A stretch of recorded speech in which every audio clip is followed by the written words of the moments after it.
beberapa metode-metode, cara-cara yang dilakukan oleh setan untuk menggoda kita. Pertama namanya an-nazgh. An-nazgh itu waswasatun, was-was, kegelisahan, kebimbangan. Khatiratun, sangat berbahaya. Tusilul insan, yang akan menghantarkan manusia ila syakki fil aqidah, menjadi meragukan akidahnya. Ini digrogoti sampai akidah kamu menjadi rapuh. Iya tablighi, jangan-jangan bohong. Dan ini sesungguhnya yang sedang masih hangat sedang saya lakukan. Setan sengaja pengkeroposan akidah. Itu caranya bukan dikorek-korek, bukan, tapi malah didorong. Setan mendorong kamu nggak usah berpikir, udah percayai sajalah. Sekalipun tidak masuk akal sudah pasti benar, sudah percaya saja. Nggak usah ada gerakan rasionalisasi, nggak usah ada perubahan, nggak usah penafsiran, nggak usah pernah revisi. Pokoknya itu tafsirnya benar, mananya benar, biar nggak masuk akal, sudah yakini saja. Itu salah. Yang saya katakan namanya mengubur keyakinan. Ya, pokoknya begitu kita tegur, ini salah tafsir. Pokoknya ya udah. Jadi dia menganggapnya akidahnya sudah sangat kokoh, padahal kekohannya tidak melalui proses rasionalisasi, tapi penguburan akidah. Pokoknya dari sononya. Nanti di penghujungnya akan terjadi satu kerapuhan, menggerogoti akidah perlahan-lahan. Ya, hati-hati aja. Yang kedua tadi nazar ya. Yang kedua itu al-hamaz, yaitu kondisi psikologis yang terjadi pada diri manusia dalam membuat dia menjadi tahawur, menjadi membabi buta, ya, menjadi breakdown nervous, nggak bisa mengendalikan sarafnya sendiri. Tahawur wa ta'assub la'ama, kefanatikan buta. Yang orang fanatik buta itu merupakan satu sasaran empuk. Metode yang dibangun oleh setan adalah membangun kefanatikan buta, sehingga orang tidak sadar sudah jauh dari Tuhan. Dia tidak pernah membela Tuhannya, dia membela mazhabnya, membela partainya, membela golongannya. Nabi Muhammad dicaci maki, tidak marah, tidak tersinggung. Tetapi ketika justru ada yang mendemo, kamu ngasah golok, marah bukan main. Teman baik saya sangat hormat. Dia tidak salah, kamu yang salah. Kenapa kamu lebih bergairah membela Gus Dur daripada Kanjeng Nabi Muhammad sallallahu alaihi wasallam? Anda mengatakan Nabi Muhammad sudah meninggal. Kalau ini masih hidup, itu menurut kamu. Bagi saya Nabi Muhammad sampai hari ini masih hidup. Setuju? Nah, ketika beliau masih bisa memberikan inspirasi, memberikan semangat, itu masih hidup dong. Hidup dan mati kan bukan jasad. Kalau jasad kan mati semua. Kamu ini semuanya mayit semuanya. Innaka mayyitun wa innahum lamayyitun. Mayit kabisirat, bangkit semuanya. Ya, karena kamu kan hanya hardware. Kalau softwarenya dicabut, jadi yang hidup software apa hardwarenya? Kamu ini benda mati, nggak bisa apa-apa benda mati. Innaka mayyitun, tulang, darah, dan semuanya bisanya hidup karena ada software. Itu yang dicabut. Udah paham Haji Sulaiman? Jadi Nabi sudah mati masih hidup. Yang kedua adalah al-hamaz, yaitu membangun fanatisme buta, membabita. Pokoknya bagaimanapun kita bela, kalau perlu dengan nyawa, dengan harta. Goblok temennya. Membela dengan harta nyawa itu hanya kepada Allah. Allazina yujahiduna wajahidu bi amwalikum wa anfusikum, dengan harta dan nyawamu. Kalau sama manusia yang dengan harta aja dong, dengan nyawa gimana lagi? Makanya supaya kita jangan terjebak ketika kita bergejolak kemarahan di hati kita, ketersinggungan, kefanatikan kepada sekte, golongan, mazhab, aliran, suku dan sebagainya. Segeralah berkata a'udzubika rabbi min hamazati syayatin wa a'udzubika rabbi an yahdurun.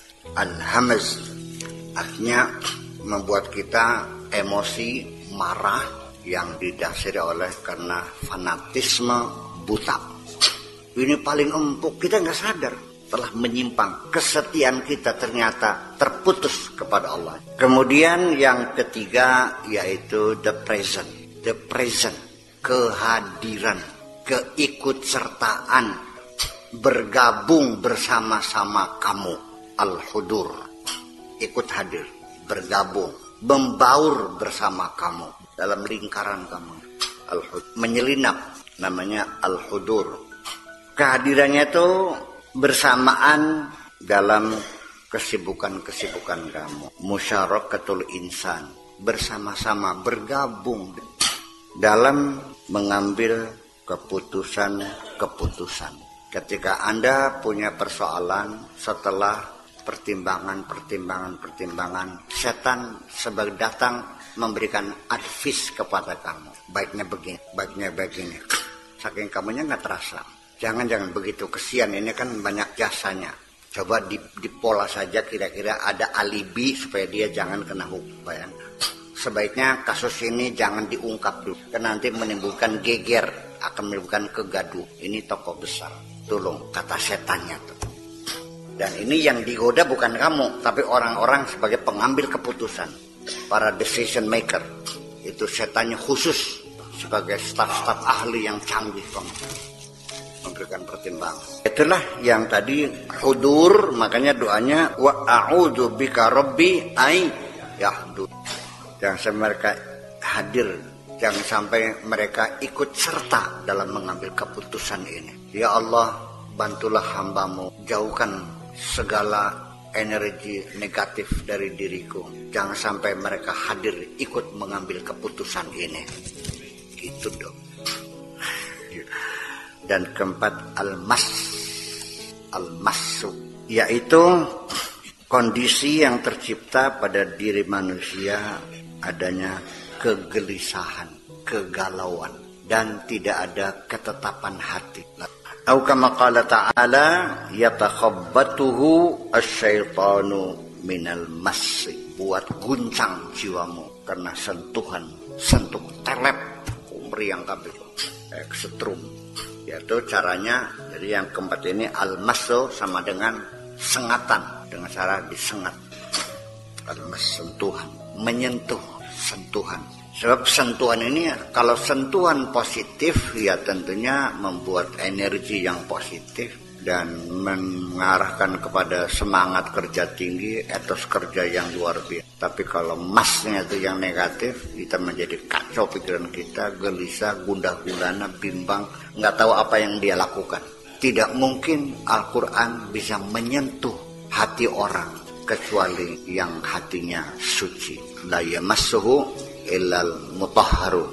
Yang kelima itu taif, taifun, at-taif, yaitu askal minat talau, bermain-main, gonjang-ganjing, fi dzakirati, di dalam memori kita, masuknya ke dalam ruang memori kita, mengacaukan memori kita, membuat jadi hang, ya, buffering, ya, lupa, ngehang.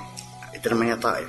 Wa nisyanul ma'lumat, hilangnya informasi, lenyap, erase, terhapus. Makanya Allah mengatakan, innalladzina taqaw, sesungguhnya orang-orang yang bertakwa, idza massahum ta'ifatum minasyaitan, ketika dapat sentuhan dengan taif yang merusak data itu, tazakkaru, muncul lagi, ingat lagi, fa idzahum mubsirun, nongol lagi. Nah itu, iya, datanya keluar lagi, oh iya, nongol lagi. Mubsirun itu bukan dari basar, tapi minal basira. Udah paham semuanya? Ulangi lagi nih. An-nazakh, al-hamz, terus al-hudur, al-mas, taif. Yang keenam adalah wahyu. Nah sudah. Makanya banyak nabi-nabi palsu ngaku dapat wahyu, bener, tapi wahyu nih sing setan. Lah. Bener wahyu. Dari mana sumbernya? Dari setan. Iblis memberikan wahyu juga sama, walakinna wahyahu syirriran, wahyu syirrir, wahyu jahat. Wahyu namanya wahyu yang jahat.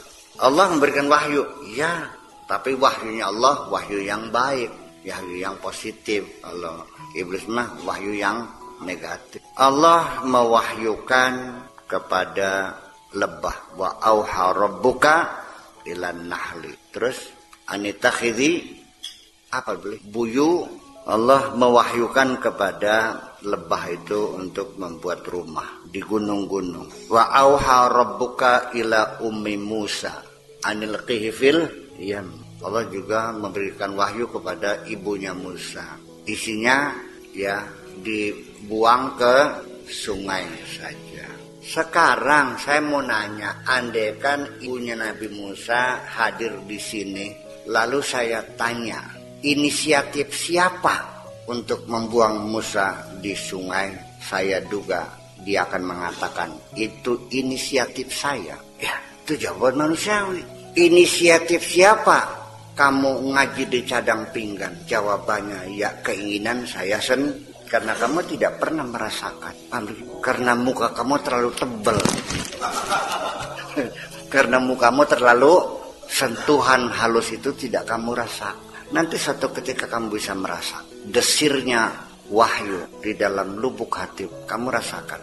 Tapi mohon ya, jangan ngaku nabi ya. Iya, selesai, nabi selesai. Pokoknya begitu Nabi Muhammad ditutup, ya khatamun nabiyyin la nabiyya ba'dah, selesai, tidak ada nabi. Jangan salah paham. Siapa yang dikasih wahyu itu?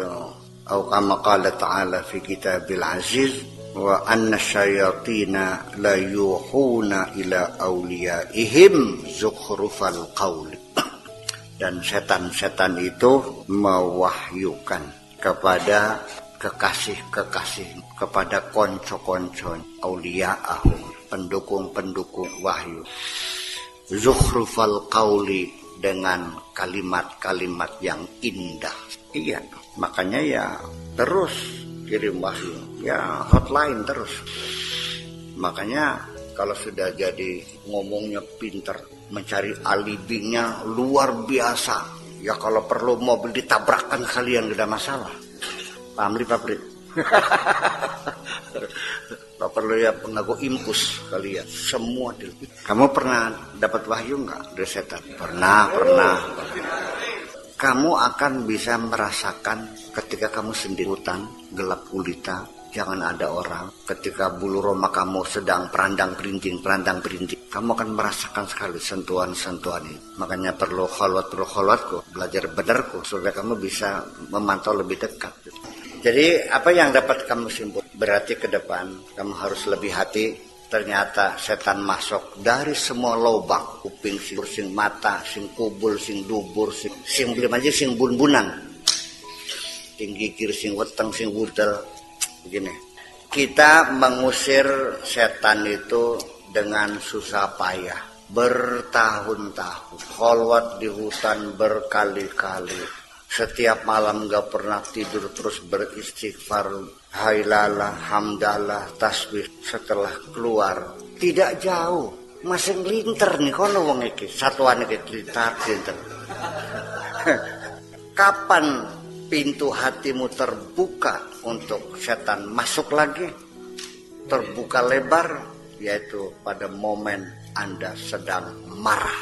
Jadi ya akan kembali lagi kalian. Jangan ada kompromi, jangan ada bargaining. Setan kadang-kadang bukan seletaknya, dia siap mengalah apapun. Yang penting ada kesempatan, you are my brother, membentuk persahabatan dulu dengan dia. Ya datangnya perlahan-lahan, dan dari mana masuknya? Semua. Ini kalau saya urip mati mungkin banyak ratusan item bagaimana pola-pola, tapi ini kita garis besarnya aja lah. Tidak kenal tempat, tidak mau peduli dengan situasi apapun, setan menggoda kamu. Sekalipun kamu lagi sedang melakukan sholat, sedang menghadap Allah, setan bisa membuat kamu bersyahwat. Ya itu kan persoalannya. Di mana saja begitu kita peringan musuh, di situ letak kelemahan.